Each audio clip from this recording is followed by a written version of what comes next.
BRS को लगा जबरदस्त झटका। पोचारम श्रीनिवास रेड्डी कांग्रेस में शामिल। खियामगाह के पास बीआरएस कांग्रेस हामियों के दरमियान धक्कम पहल।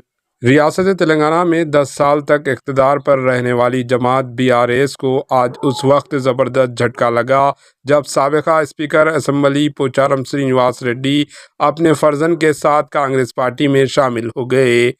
चीफ मिनिस्टर रेवंत रेड्डी ने कंडवा पहनाकर पोचारम श्रीनिवास रेड्डी का कांग्रेस पार्टी में इस्तकबाल किया। इस मौके पर रेवंत रेड्डी ने कहा कि कांग्रेस की फलाह व बहबूद के लिए साबिका स्पीकर असम्बली ने कई इक़दाम किए हैं। किसानों की भलाई के लिए इनके मशवरे हासिल किए जाएंगे। ज़राई शोबे को मज़ीद मुस्तहकम करने के मकसद से पोचारम श्रीनिवास रेड्डी को पार्टी में शामिल किया गया।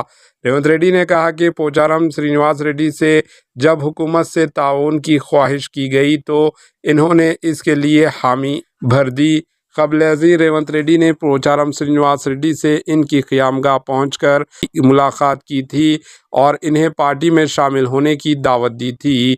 जैसे ही चीफ मिनिस्टर पोचारम श्रीनिवास रेड्डी की क़ियामगाह पहुंचे, बीआरएस के कायद बालका सुमन के अलावा दीगर कई कायदीन वहां पहुंच गए और इन्होंने हंगामा खड़ा किया।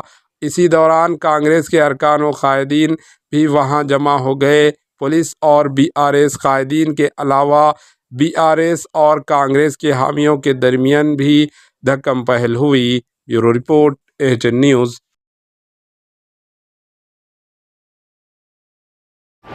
एएचएन न्यूज़ को लाइक करें, शेयर करें और सब्सक्राइब करना ना भूलें।